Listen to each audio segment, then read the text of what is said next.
know the density of your breasts? The FDA just set new requirements for mammograms to make sure you leave with that information.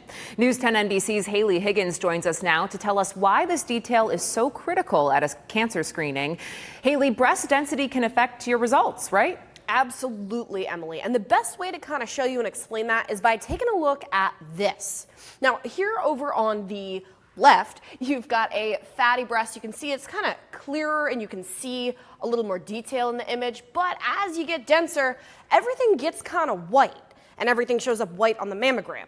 And you know what else shows up white? The cancerous masses that the mammogram is looking for.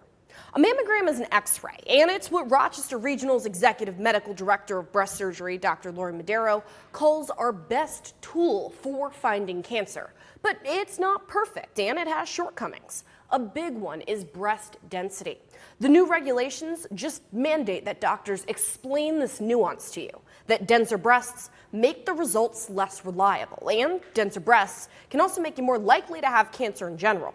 Now, here in New York, we already had a state rule to talk about this.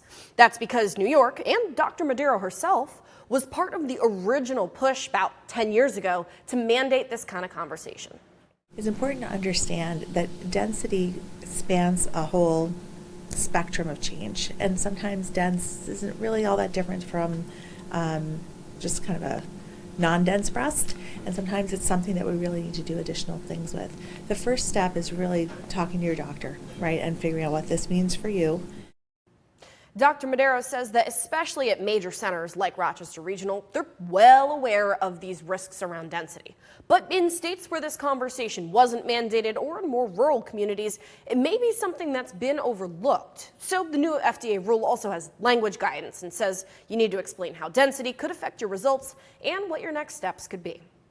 All right, Haley, thanks. And let's talk about those next steps. What can they do to supplement the mammogram results? So depending on how dense your breast is, they may ask for an ultrasound or even an MRI if your risk of cancer is high and your density makes them very unsure about the mammogram results. And if you're over 40, you should be looking at your mammogram results because you should be getting one once a year. All right, Haley, good advice. Thank you. And if you don't have insurance, you can still get a mammogram. Rochester Regional Health offers screenings to anyone without insurance through New York State's Cancer Services Program. Elizabeth Wendy Breast Care also utilizes the state program. The University of Rochester uses its mobile mammogram unit to offer free screenings throughout the year. The next one is this Saturday from 10 to 3 at the Romulus Fire Department.